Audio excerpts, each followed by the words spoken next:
사람들 사이에서 통용되는 보편적인 원칙을 우리는 상식이라고 부르죠. 상식이라는 단어를 생각해보면요.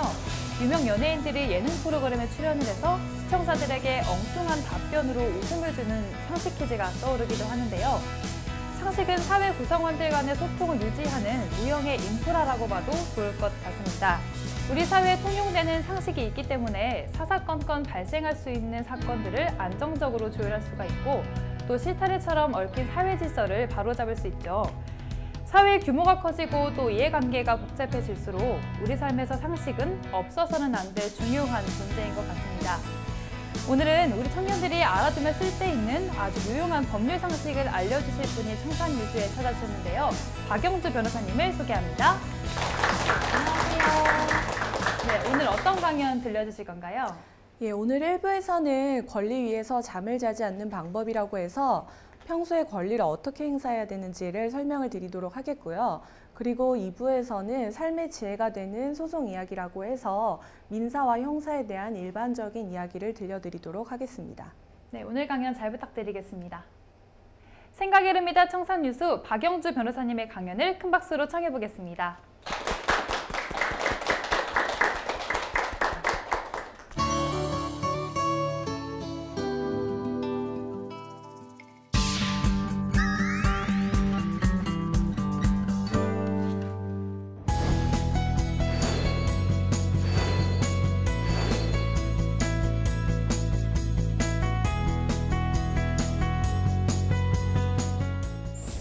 네, 안녕하세요. 오늘 권리 위에서 잠을 자지 않는 방법을 강의하게 된 박영주 변호사입니다. 반갑습니다.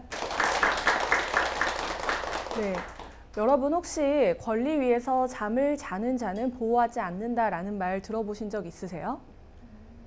그 내용이 어떤 뜻인지 모르시나요? 권리 위에서 잠을 자는 자, 즉 그 권리를 행사하지 않는 자는 나라에서도 보호를 해주지 않는다라는 말인데요. 그만큼 적극적으로 자신의 권리를 찾아서 행사하라는 것을 뜻하는 말입니다. 그런데 한편으로는 그 한국의 정서상 뭘 그렇게 따지고 드냐, 조금 손해를 보고 양보하면서 사는 것이 마음이 편하다라는 이야기를 어른들께서도 하시잖아요. 그렇지만 내 권리가 어떤 권리인지 알고 그것을 양보하는 것과 전혀 알지도 못하는 상태에서 포기하는 것은 조금 다르다고 생각을 하거든요. 그래서 제가 오늘 권리 위에서 잠을 자지 않는 방법에 대해서 강의를 하기로 했습니다. 우선 강의를 하기에 앞서서 제 소개를 간략히 해드려야 될 것 같아요. 제 소개를 하자면 저는 SBS, TV조선, MBN 같은 방송에서 법률 자문을 하고 있고요.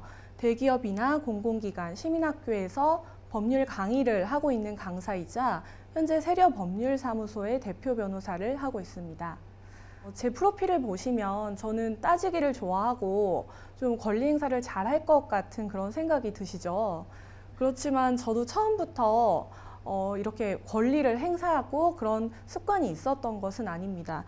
제가 오늘 한 사례를 말씀을 드리려고 하는데요. 제가 고소를 당할 뻔했던 사례입니다. 변호사인 저도 이런 고소 사건에 휘말리게 되는 경우가 있었는데요. 제가 변호사 개업을 처음 했을 때 일입니다. 제가 개업을 했을 때 친구가 제 개업 선물로 회사의 홈페이지를 선물을 해준다는 거였습니다. 그래서 제가 홈페이지를 선물로 받게 됐고요. 누가 홈페이지를 만들었는지, 어떻게 홈페이지가 만들어진 건지 전혀 알지 못하는 상태에서 홈페이지를 선물로 받게 됐어요. 그런데 얼마 이후에 제가 내용 증명 한 통을 받게 된 겁니다. 그 내용 증명에는 폰트 회사에서 보낸 내용 증명이었는데 제가 저작권법 위반으로 고소를 당하게 될 예정이라는 내용이었습니다. 그 내용을 보니까 제 홈페이지의 폰트가 그 폰트 회사의 유료 폰트인데 동의를 받지 않고 사용이 됐다는 거였습니다. 그래서 고소를 당하지 않으려면 몇백만 원의 합의금을 주고 합의를 하라는 내용이었습니다.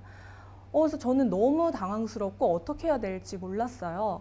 선물 한번 잘못 받았다가 몇백만 원의 손해배상을 해주게 생겼구나 그런 생각도 하게 됐는데 우선 너무 당황스러워서 저는 내용 증명에 답변을 하지 않았습니다.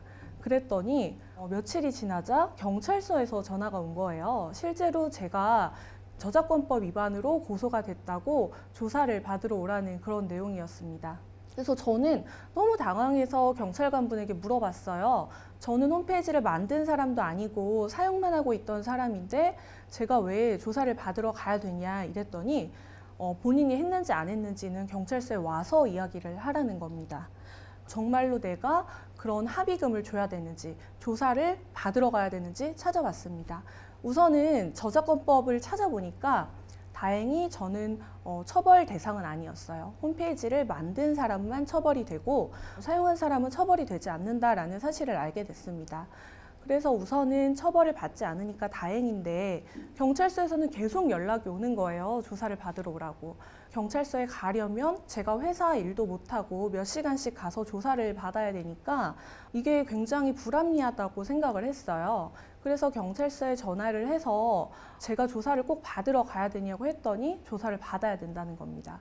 그렇다면 내가 정말 고소된 것은 맞을까? 이런 생각이 드는 거예요. 그래서 폰트 회사에 전화를 했죠. 사장님께서 고소하신 박영주 변호사라고 합니다. 저는 홈페이지를 만든 사람은 아니고요. 그냥 사용만 하던 사람인데 왜 저를 고소하셨습니까? 하고 물어봤어요. 그랬더니 폰트 회사 사장님께서 사실은 저를 고소한 게 아니라 제 홈페이지를 만든 사람을 고소하고 싶었는데 누가 만들었는지 모르니까 저를 참고인으로 조사를 해달라는 내용으로 고소장을 냈다는 거였습니다. 그렇다면 제가 고소된 게 아니잖아요. 그래서 다행이다라고 생각을 했죠. 그리고 경찰서에 전화를 다시 해서 홈페이지를 만든 사람을 제가 알려드리겠습니다. 대신에 저는 조사를 받지 않겠습니다라고 다시 이야기를 했어요. 그런데 경찰관은 막무가내로 조사를 받으러 오라고 하는 겁니다. 그래서 제가 결국에는 청문감사실에 민원까지 넣었어요. 저는 조사를 받으러 갈 의무가 없는 참고인이다. 고소를 당한 사람이 아닌데 고소인 취급을 하는 것이 억울하다. 해서 민원을 넣었고요. 결국에 저는 한 번의 조사도 받지 않고 이 사건을 끝낼 수 있었습니다. 그렇다면 제가 이 사건에서 적극적인 대처를 한 경우와 하지 않은 경우에 어떤 차이점이 있었을까요? 우선은 내용 증명을 받았을 때 질에 겁을 먹어서 몇백만 원의 손해배상금을 주게 됐을 수도 있겠죠. 그리고 경찰서에 가서 조사를 받는 동안 회사 일을 하지 못하고 3-4시간 동안 조사를 받는 그런 불쾌한 경험도 했을 겁니다. 그리고 사실 조사를 받으면요. 이게 내가 유죄가 아니라 하더라도 수사 기록에 기록이 남거든요. 저작권법 위반으로 조사를 받았다라는 한 줄의 기록이 생기게 되는데 그러면 제가 취직을 하거나 이민을 갈 때 문제가 발생할 수도 있잖아요. 그래서 저는 그런 불이익을 피하고 싶었기 때문에 이렇게 저의 권리를 행사해서 아무 일도 없이 마무리를 했었던 사건입니다. 이것은 굉장히 단편적인 예고요. 사실 우리는 살아가면서 많은 계약 관계를 하고 있습니다. 생각해 보시면 우리가 회사를 다니거나 학교를 다니면서 자취방을 구하는 것도 부동산 임대차 계약이고요. 친구가 급한 돈이 필요하니까 잠깐만 빌려달라고 하는 것도 금전 소비대차 계약이에요. 그리고 사랑하는 사람이 생겨서 결혼을 하게 됐다. 그것도 혼인이라는 법률 관계가 성립이 되는 겁니다. 이처럼 우리가 많은 법률 관계를 맺고 있는데 그 안에서 이런 불이익이 당연한 것은 아닐까? 혹은 이런 피해를 입는 것은 어쩔 수 없는 건가? 라고 쉽게 생각을 하고 수긍을 하시는 경우가 많이 있는데 그렇게 하지 마시고 한 번 더 생각을 해서 자신의 권리를 찾으시라고 제가 말씀을 드리고 싶습니다. 그렇다면 나의 권리를 행사하는 방법은 무엇이 있을까요? 그 첫 번째는 내용 증명인데요. 아마 내용 증명이라는 말은 많이 들어보셨을 거예요. 문제가 생기면 우선 내용 증명부터 보내라는 그런 이야기들을 많이 하시죠. 그 내용 증명이라는 우편의 뜻은요. 사실 발송인이 누구에게 어떤 내용의 문서를 언제 발송했다는 사실을 공적으로 증명을 해주는 특수 우편 제도입니다. 간단하게 이야기하면요. 보통 등기 소포와 다른 점이 우체국에서 실제로 발송을 했다라는 사실을 증명을 해주고요. 어떤 내용으로 작성을 했는지를 증명을 해줍니다. 그렇기 때문에 이게 증거가 되는 건데요. 내용 증명을 작성을 하실 때는 3통의 문서를 가지고 가셔야 됩니다. 그러면 우체국에서 그 내용을 확인하고 내용 증명 도장을 찍어주거든요. 그래서 한 통은 우체국에서 보관을 하고 한 통은 보내는 사람에게 발송을 해주고요. 한 통은 다시 본인에게 주게 됩니다. 그래서 이렇게 해서 증거가 되는 거예요. 그렇다면 분쟁이 발생했을 때 왜 내용증명을 이용하는 것이 좋은지, 저는 내용증명에 대해서 이렇게 이야기를 하고 싶은데요. 분쟁의 서막을 알림과 동시에 나에게 화해의 손짓을 보내는 것이다. 왜 제가 이렇게 말씀을 드리냐면요. 소송에 가기 전에 내용증명을 보내는 경우가 많거든요. 그 뜻은 내용증명으로 합의가 되지 않으면 소송을 하겠다는 뜻이에요. 그렇기 때문에 분쟁의 서막을 알린다고 말씀을 드리고 싶고요. 다만 왜 그러면 소송으로 가지 않고 내용증명을 보낼까요? 어느 정도 합의로 빨리 끝내고 싶은 마음이 상대방에게도 있기 때문이거든요. 그래서 화해의 손짓을 보내는 것이다 라고 말씀을 드리고 싶어요. 그래서 내용증명을 잘 이용하시면 신속하게 분쟁을 해결할 수가 있고 그리고 합의나 조정도 쉽게 될 수 있다라는 말씀을 드리고 싶습니다. 그렇기 때문에 만약에 내가 내용증명을 받은 당사자가 됐으면 어떻게 해야 될까요? 빨리 답변을 보내서 신속하게 대처를 해야겠죠. 그렇다면 내용증명은 어떻게 써야 될까요? 사실 내용증명이라는 것이 특별한 양식이 있는 것은 아니거든요. 제가 저희 사무실에서 썼던 내용증명 샘플을 하나 가지고 와봤어요. 이걸 보시면 아시겠지만 특별한 내용은 없습니다. 꼭 들어가야 되는 내용은 발신인이 누군지, 수신인이 누군지, 주소와 그런 인적사항이 들어가야 되겠고요. 문서의 제목이 들어가야 됩니다. 돈을 갚으라는 내용인지, 부동산에서 나가라는 내용인지, 그런 어떤 내용을 담았는지 제목을 담아서 쓰시면 되고요. 그리고 끝부분에 있어서 내용증명이라는 것은 결국에 상대방의 답변을 듣고 싶어서 쓰는 거잖아요. 그렇기 때문에 답신을 언제까지 달라는 내용을 함께 적어서 보내시는 게 좋은데요. 보통은 2주 정도의 시간을 주거든요. 그래서 2주 정도의 시간을 주고 만약에 내가 돈을 받아야 되는 사람이라면 계좌번호까지 같이 써서 보내시는 것이 분쟁을 1회에 해결할 수 있는 방법이 되겠습니다. 그렇다면 내용증명을 쓴다고 가정을 해봅시다. 가장 많은 계약은 금전소비대차 계약이에요. 쉽게 얘기하자면 친구가 급한 돈이 필요하다고 해서 100만 원을 빌려줬다고 가정을 해봅시다. 친구가 한 달 뒤에 돈을 갚겠다고 이야기를 했어요. 그런데 친구가 돈을 갚질 않는 겁니다. 그럼 어떻게 해야 될까요? 보통은 내용증명까지 가진 않겠지만 내용증명이라고 가정을 해보자면 한 달 뒤에 돈을 갚기로 했음에도 불구하고 귀하는 현재까지 돈을 갚지 않고 있습니다. 라고 한 줄을 쓰겠죠. 그게 바로 저의 권리니까요. 그럼 두 번째로 뭘 써야 될까요? 이렇게 한 번 더 생각을 한번 해보는 겁니다. 나에게는 또 어떤 권리가 있을까? 이자를 받을 수 있을까? 라는 생각을 한번 해볼 수 있겠죠. 그러면 내가 친구한테 이자 달라는 이야기를 안 했는데 이자를 받을 수 있을까? 라고 한 번 더 생각을 해보는 겁니다. 이자 약정을 하지 않았을 경우는 무이자가 원칙이기 때문에 이자를 받을 수가 없습니다. 그렇지만 이 경우는 변제기가 지났죠. 변제기가 지난 다음에 받을 수 있는 것은 이자가 아니고 지연이자거든요.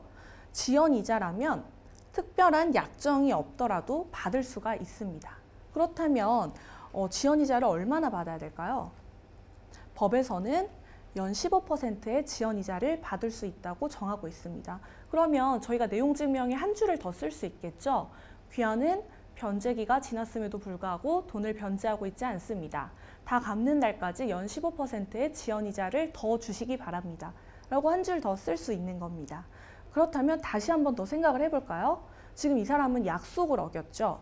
계약을 깼습니다. 억울하잖아요. 원금만 받기에는.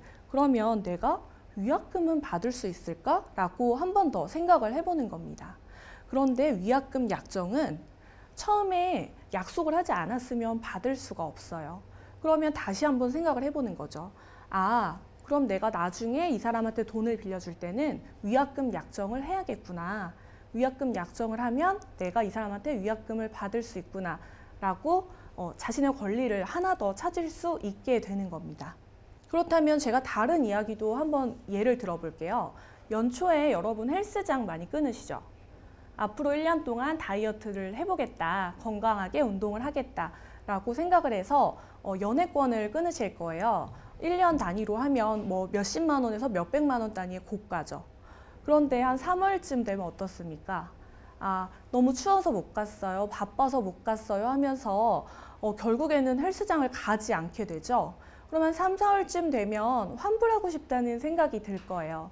그래서 헬스장에 가서 환불 요청을 하면 고객님 이거는 이벤트가라서 환불이 안 됩니다 라고 하거나 계약서에서 환불 조항이 환불이 안 된다라는 조항이 있어서 환불을 해드릴 수가 없습니다 라는 이야기를 많이 들으실 겁니다. 그러면 아, 내가 계약을 잘못해서 생돈을 날렸네 라고 생각하실 건가요? 보통은 거기서 그냥 겁을 먹고 포기하시는 경우가 많지만 한 번 더 생각을 해보면 구제 방법이 있거든요. 워낙에 연회권으로 끊는 경우는 피해 사례가 많기 때문에 공정거래위원회에서는 이와 같은 그 환불 기준을 정하고 있는데요. 내가 계약서에 어떤 내용을 작성했든 이벤트가가 얼마였든 그런 것과 전혀 상관이 없습니다. 그래서 이용 개시일 이전에는 이용 금액의 10%를 공제하고 환불을 받으실 수가 있고요. 이용 일수 이후에는 일수에 해당하는 금액을 n분의 1로 공제해서 그리고 전체 금액의 10%를 공제한 이후에 환불을 받는 것이 가능합니다. 그래서 내용 증명을 통해서 혹은 직접 가셔서 이런 내용에 따라 환불을 요청하시고요. 안 되면 한국소비자위원회에 피해구제 신청을 하시면 됩니다. 제가 지금 이런 이야기를 말씀드리는 것은 헬스장 환불 받으실 수 있으니까 환불 받으라고 말씀을 드리는 것이 아닙니다. 이것이 뭐냐면 나의 권리를 찾는 습관이에요. 이런 연회권과 같은 경우는 단지 헬스장뿐만이 아니고요. 피부과, 성형외과, 골프장 같은 경우도 연회권으로 끊는 경우가 많기 때문에 피해 사례가 많거든요. 그렇기 때문에 나라에서 이와 같은 보호장치를 두고 있는 겁니다. 그렇기 때문에 조금 귀찮더라도 한 번 더 찾아보는 습관으로 내 권리를 찾을 수가 있겠죠. 다른 예를 한번 들어볼게요. 그렇다면 우리가 내 발로 가서 계약을 하는 경우도 있지만요. 전문가를 끼고 계약을 하는 경우가 있어요. 그렇다면 전문가가 해주는 말은 사실일 테니까. 그러니까 그 사람이 전문가일 거 아니에요.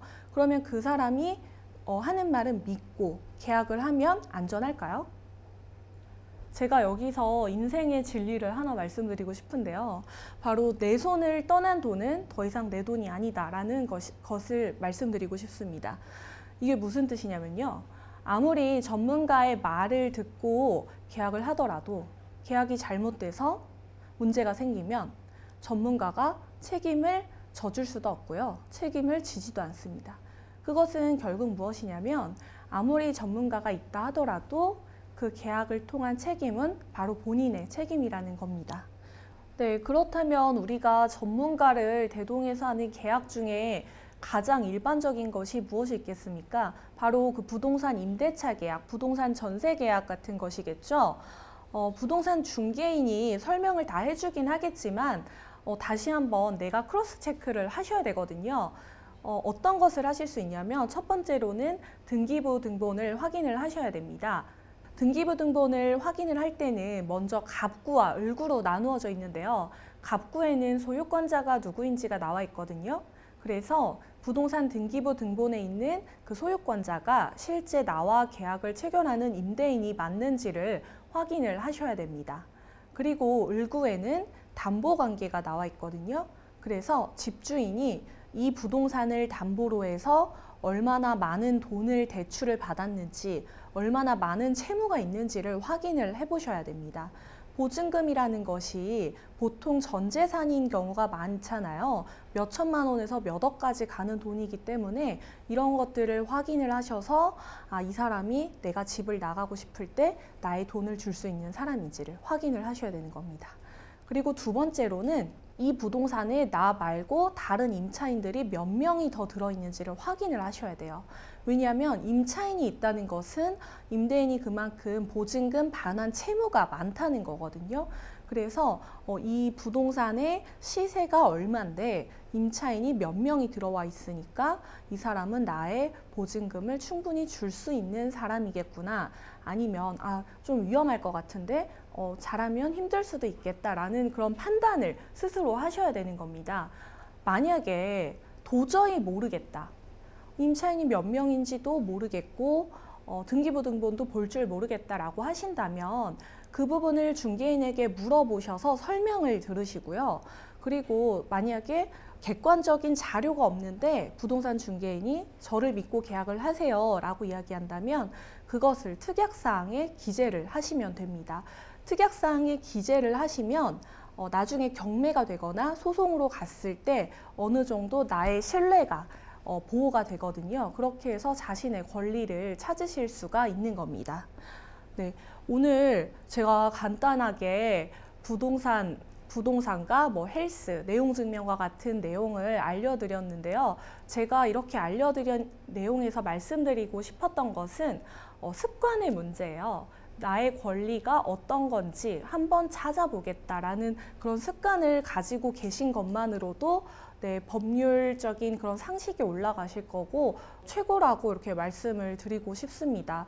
그래서 오늘 간단하게 이렇게 권리 위에서 잠을 자지 않는 방법, 보호를 받는 방법에 대해서 말씀을 드렸고요. 다음에 할 2부에서는 제가 간단하게 민사소송과 형사소송의 이야기를 들려드리도록 하겠습니다. 감사합니다.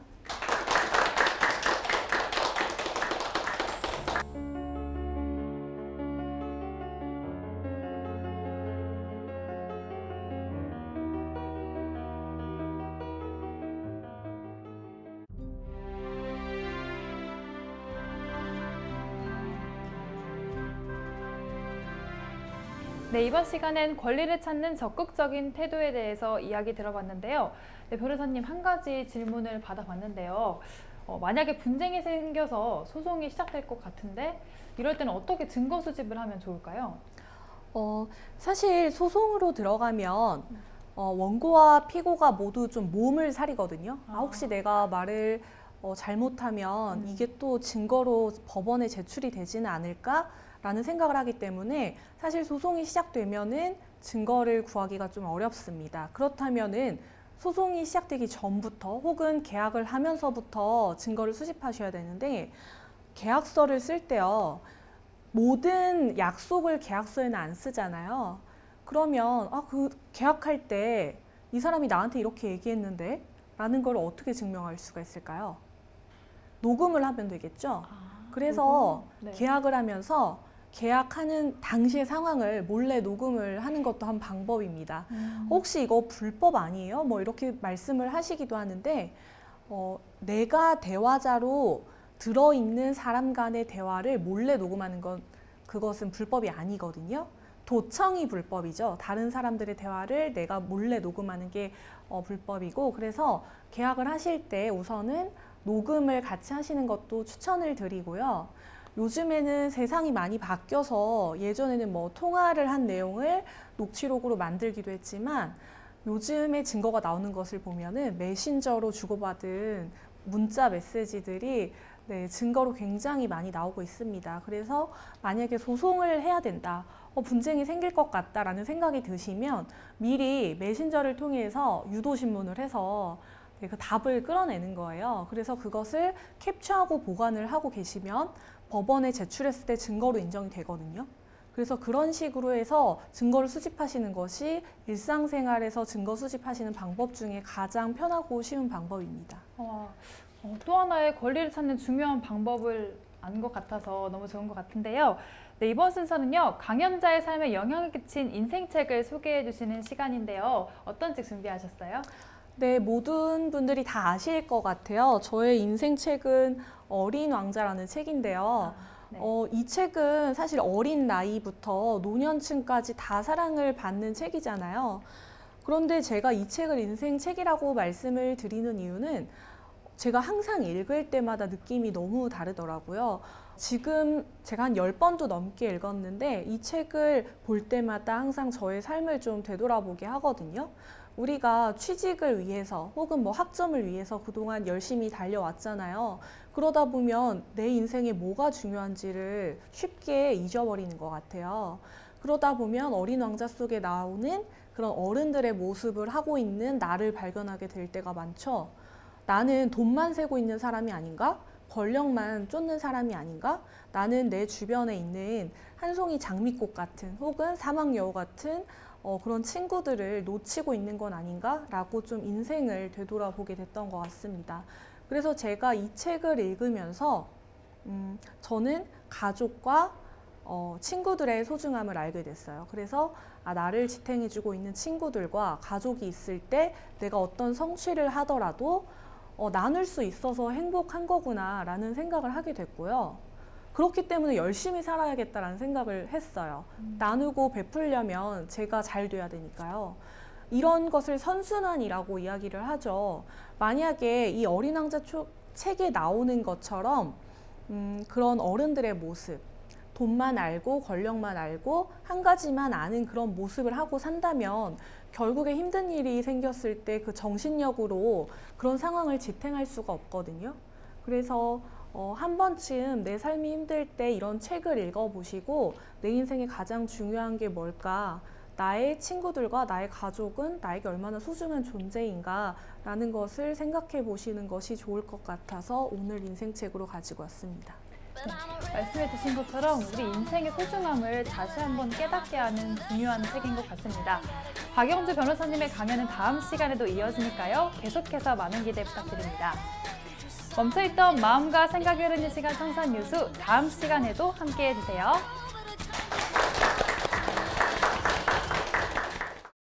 제가 지금 이런 이야기를 말씀드리는 것은 헬스장 환불 받으실 수 있으니까 환불 받으라고 말씀을 드리는 것이 아닙니다. 이것이 뭐냐면 나의 권리를 찾는 습관이에요.